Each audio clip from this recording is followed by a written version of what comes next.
बस दोस्तों, आपका स्वागत है। मैं हूं वीरेंद्र व्यास और आप देख रहे हैं गोल्ड सिल्वर न्यूज। और दोस्तों, हम लोग चर्चा कर रहे हैं सोने चांदी के भाव की। और भाव में लगातार उठापटक है। एक दिन ट्रम्प जी का कुछ स्टेटमेंट आता है, फिर दूसरे दिन बयान बदल जाता है, तो उस हिसाब से भाव भी बदल रहे हैं। और इस पर चर्चा करने के लिए आज हमारे साथ एसएमसी से वंदना भारती जी हैं। नमस्ते वंदना जी। नमस्ते सर, आपको भी और दर्शकों को भी। सो मैम, बाजार में एक कलर होता है हरा और एक लाल, पर आज जो है केसरिया कलर है। ये कहते हैं कि हिंदुस्तान का कलर है Virendra ji, any day any time वाली बात है। लेकिन बाजार ने दोनों रुख अपनाया हुआ, और कंप्लीटली एक बोले तो जब तक ये क्लैरिटी नहीं आएगी तब तक थोड़ा सा लाल रंग है। जी, लाल रंग दिख रहा है, आपको लगता है? तो क्या असेसमेंट कर रही मैम? पिछले 15-20 दिन से हम लोग देख रहे हैं वॉर की सिचुएशन है, लगातार स्टेटमेंट्स आ रहे हैं। इवन सीज फायर हो गया, फिर सीज फायर के विद इन 24 आवर्स ये बात आती है कि सीज फायर वायलेशन भी हो गया।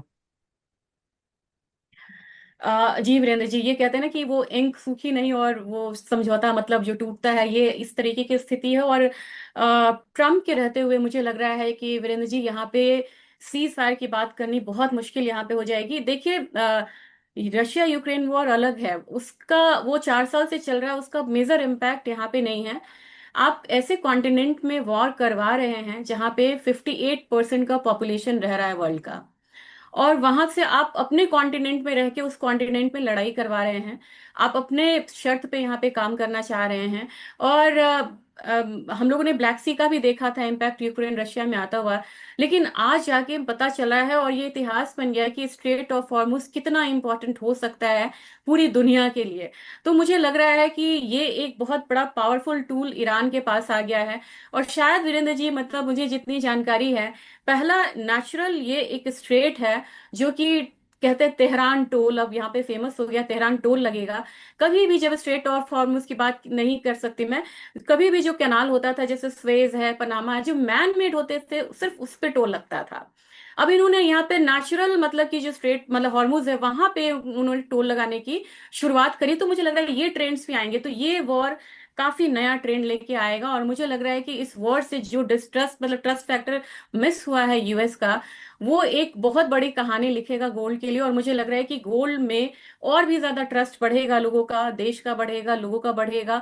और यहाँ पे डी डॉलराइजेशन भी जितनी तेजी से होगा, उतनी उससे ज्यादा तेजी से लोग गोल्ड को एक्यूमुलेट करेंगे। तो मुझे लग रहा है कि इन फेवर ऑफ ये जो स्टोरी है गोल्ड की जाएगी, वॉर स्टोरी। मैम, हम देख रहे थे मार्च में काफी गिरावट आई, और मैं सेंट्रल बैंक का डेटा रात में एक्सप्लेन कर रहा था दर्शकों को।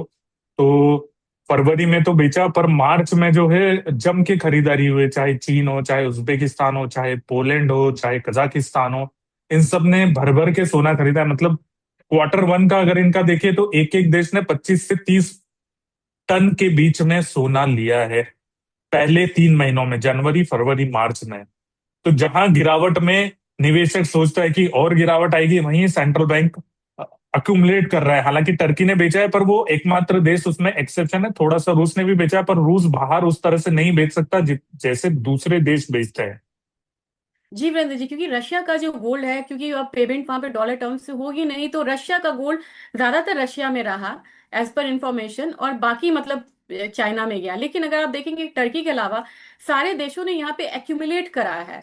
और मतलब जब हम सोचते हैं कि कैश इज द किंग, हमें कैश पे, लिक्विडिटी पे रहना चाहिए, वैसे समय में भी सेंट्रल बैंक यहाँ पे बाइंग कर रहे हैं। और सबसे बड़ी बात है वीरेंद्र जी, ये चीज है कि ईटीएफ में भले ही थोड़ा सा यहाँ पे आप आउटफ्लो आता हुआ देखिए, लेकिन अब जो रिटेलर्स हैं, जो इन्वेस्टर्स हैं, वो पहले से ज्यादा वेल इन्फॉर्म्ड है, उनकी पैनी नजर है न्यूज पे। और जब भी यहाँ पे उन्हें एक बढ़िया मौका मिलेगा, हर लेवल पे आप देखिएगा कि ईटीएफ में भी बाइंग होगी। और मैं दर्शकों से ये कहना चाह रही हूँ कि आप एक मेन ट्रेंड को पकड़ के चलिए। आप देखिए कि सेंट्रल बैंक जब तक खरीदारी कर रहा है, तब तक ये एसेट क्लास आपके लिए बुरा नहीं हो सकता है। और जब जब तक, क्योंकि आप देखिए कि ट्रेजरी की होल्डिंग यहाँ पे यूएस की कम हो गई है, गोल्ड की होल्डिंग जो है वो बढ़ती जा रही है। तो मुझे लग रहा है कि सबसे बड़े इंडिकेटर्स को लेके हम क्यों ना चले, हम सेंट्रल बैंक्स को क्यों ना फॉलो करें, रादर कि हम किसी एक अपने फ्रेंड की बात माने या किसी और की बात माने। आप दुनिया के सेंट्रल बैंक्स की बात मानिए, एक स्ट्रॉन्ग पिलर पे आप चलिए, अपने निवेश को यहाँ पे बना के रखिए। और अगर लंबा सोचिए, अगर आपका शॉर्ट टर्म है तो आप ट्रेडिंग बेस यहाँ पे आइडियाज को आप वहां पे इंप्लीमेंट कर सकते हैं। लेकिन अगर आप निवेशक हैं तो आप कॉन्फिडेंस के साथ यहाँ पे गोल्ड को आप यहाँ पे होल्ड करके चल सकते हैं। बड़ी कहानियां आती हैं वीरेंद्र जी, जब $500-700 वो डराने वाला भी था, तो वहां पे आपको 3,000 की बात होने लगती है। फिर जब ऊपर 5600 जाता है तो 8,000 10,000 की बात होती है। मुझे लगता है कि हमेशा हमें एक जेन्यून टारगेट लेके चलना चाहिए, या तो लोअर साइड या अप साइड। तो अभी क्या लग रहा है मैम, सोना आपको क्या, कैसे हम एसेस करें? क्योंकि अगर आप पिछले 15 दिन का असेसमेंट करेंगे तो सोना जो 4100 4200 डॉलर चला गया था, आज वापस 4800 डॉलर है। 600 से 700 डॉलर का मूवमेंट वहां पे फिर से गोल्ड ने अप साइड दिखा है। सिल्वर भी अगर हम देखें तो कल 77 डॉलर तक चली गई थी, हालांकि आज तो उसमें नरमी है। पर आपको क्या लग रहा है अभी गोल्ड का? वीरेंद्र जी, मुझे लगता है कि हमें फंडामेंटल्स तो पता होता है कि कहाँ मतलब करना क्या है। लेवल्स हमें पता नहीं होता है, और लेवल्स को अगर हम इंट्राडे की बात करें तो हम चार्ट्स को देख के कर लेते हैं ट्रेडिंग यहाँ पे। शॉर्ट टर्म भी कर लेते हैं। निवेश करना है, और निवेश करना है बॉटम और आपको टॉप, कुछ भी पता नहीं है। ऐसे में क्या होता है कि मैं जो यहाँ पे रेफर करती हूँ, मैं ऑप्शन चेन को रेफर करती हूँ। और वो मैं करती हूँ इंटरनेशनल मार्केट का, क्योंकि अपने यहाँ अभी इतनी ज्यादा लिक्विडिटी नहीं है जितनी कि इंटरनेशनल मार्केट में है। आपको ऑप्शन चेन में जब आपके लॉन्ग टर्म ऑप्शन चेन जाएंगे देखने, तो आपको पता चलेगा। और फॉरवर्ड कर्व, दो चीजें आपको बताती हैं कि क्या यहाँ पे माहौल रहने वाला है, कौन सा आपका एंट्री और एग्जिट लेवल होना चाहिए। अगर आप बोलेंगे बिल्कुल शॉर्ट टर्म में, आप मुझे बोलेंगे कि क्या आपको लग रहा है, तो मैं बोलूंगी कि अभी मुझे $4,600 से नीचे सोना नहीं लग रहा है। अगर आप अपसाइड में मुझे बोलेंगे कि अपसाइड क्या होना चाहिए, तो मेरा पहला पड़ाव यहाँ पे $5,000 का रहेगा, जो बिल्कुल शॉर्ट टर्म के लिए करना चाह रहे हैं। दूसरा पड़ाव यहाँ पे मुझे रहेगा $5,400 के लिए, जो कि एक लंबा टारगेट लेके चलेगा, लंबा टाइम फ्रेम लेके चलेगा।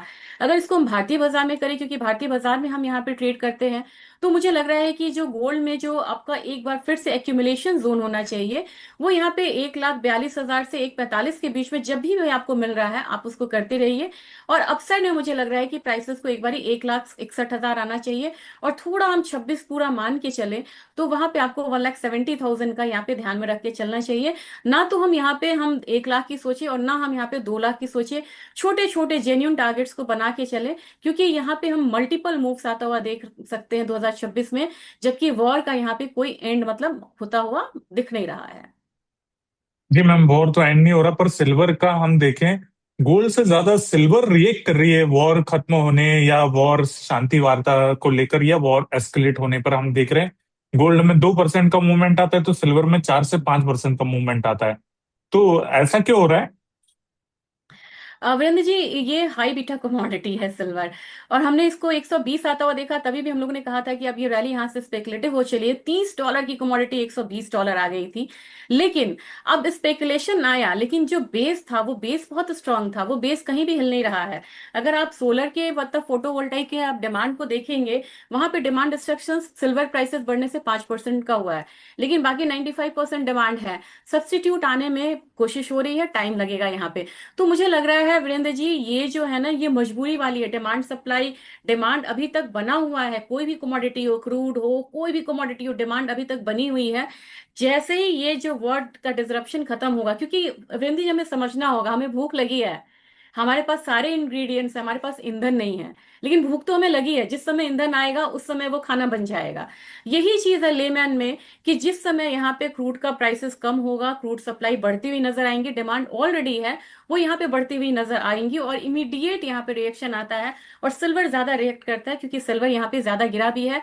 1 मिनट के लिए आप समझ लीजिए कि मैंने ज्वेलरी नहीं खरीदी, मुझे जरूरत नहीं है, लेकिन मुझे मतलब मैं मोबाइल खरीद रही हूँ, ईवीज में जा रहा है, सोलर प्लेट्स में जा रहा है, वो नेसेसिटी है। और गोल्ड हमारा जो है, ये हम लग्जरी कह के इसको हम चल सकते हैं। इसलिए सिल्वर यहाँ पे ज्यादा रिएक्ट करती है जब इकोनॉमिक एक्टिविटीज इन फेवर आता है। और जैसे ही इकोनॉमिक एक्टिविटीज इन फेवर नहीं आता है, तो सिल्वर यहाँ पे गोल्ड से ज्यादा गिरती भी है।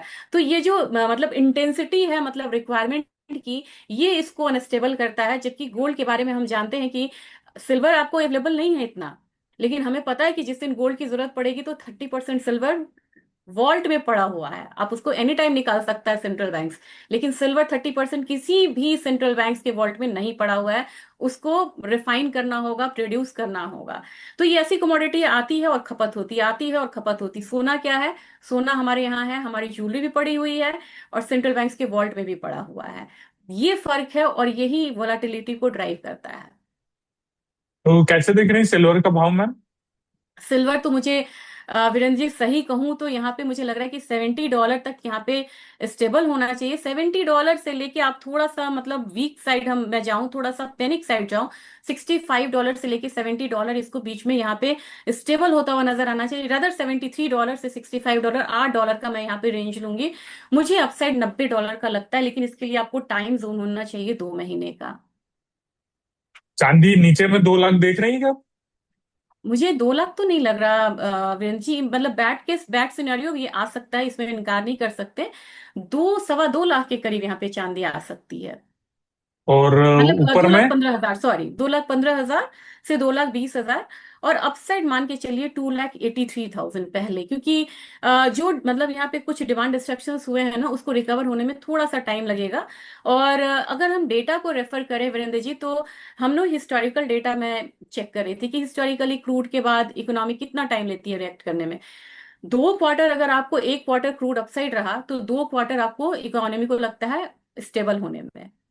अगर 2 क्वार्टर यहाँ पे क्रूड अपसाइड रह गया तो हमारा 4 क्वार्टर लगेगा इकोनॉमी को स्टेबल होने में। तो होप सो अगर मैं मान लूं कि अप्रैल में भी यहाँ पे वॉर खत्म हो जाता है, 1 क्वार्टर पूरा पूरा लगेगा वर्ल्ड इकोनॉमी को रीगेन करने में, और वर्ल्ड इकोनॉमी रीगेन होगी तो सिल्वर यहाँ पे रीगेन होगा। तो हमें यहाँ पे 1,83,000 के लेवल्स को लेके चलना चाहिए, 2,83,000। 2 लाख 83, मतलब 3 लाख का देख रही है अगले 6 महीने में? 3 लाख 6 महीने में देख रही हूँ। अच्छा, मतलब 3 लाख भाव आ सकते हैं अगले 6 महीने में। क्योंकि अगर ये जब शांति होगी, क्योंकि हम देख रहे हैं किस प्रकार से रिएक्ट कर रहा है वहां पे मार्केट, से वो बैठा हुआ है कि उसको कोई अच्छी न्यूज मिले गोल्ड और सिल्वर का, और वो तुरंत, चाहे शेयर मार्केट हो चाहे पैनिक गोल्ड। बढ़ेंगे, ईटीएफ भी बढ़ेंगे वीरेंद्र जी। यहाँ पे निवेशक भी बैठे हुए, वो बहुत समझदार हैं। वो पॉजिटिव उसका वेट कर रहे हैं, वो जैसे ही लगेगा वो वहां पे फिर से मतलब आएंगे। अब ये वाली सिचुएशन इस बार मुझे मतलब इतनी इसमें ये अच्छा लगा वीरेंद्र जी, मतलब रिटेलर्स पैनिक नहीं हुए, ना तो इक्विटी में हुए ना कमोडिटी में हुए। क्या होता था, वो हाई पे एंटर करते थे और जब करेक्शन बिल्कुल पैनिक में आ गए और जहां से खरीदना चाहिए वहां वो निकल जाते थे, पूरा लॉस कवर किया। और बिल्कुल जब खरीदना चाहिए वहां पे निकलते हैं। बड़े प्रूडेंटली इस बार निवेशक ने यहाँ पे रिटेलर्स ने इक्विटी में भी पेशेंस के साथ वेट करा है, और कमोडिटी में भी उन्होंने पेशेंस के साथ वेट करा है। और वो तैयार है कि नीचे आएगा तो यहाँ पे हम और एक्यूमुलेट कर लेंगे। अब 3 4 बार हाथ जल जाएंगे तो आदमी संभल के ही रहता है मैम। बिल्कुल कम बिल्कुल से बिल्कुल, कम। हार्ड एंड मनी है, हमें पैनिक नहीं होना चाहिए, बहुत हार्ड जी एंड जी, मनी। ये सही बात है। आपने, thank you so much Vandana ji, ये सारी जानकारी देने के लिए। मैम, कोई डिस्क्लेमर देना चाहेंगे आप? जी, स्टॉप लॉस के साथ ट्रेड करिएगा, इंट्राडे ट्रेड करिए, और मेरी तरफ से कि मैं कमोडिटी में ट्रेड नहीं करती हूँ, लेकिन एसएमसी में मेरी सलाह पे पोजीशंस जरूर हो सकते हैं। Thank you so much ma'am. और दोस्तों, ये वीडियो हमने सिर्फ जानकारी के पर्पज से बनाया है। अगर आप कोई खरीद बिक्री करते हैं तो अपने वित्तीय सलाहकार की राय लेकर ही काम करिएगा। Thank you.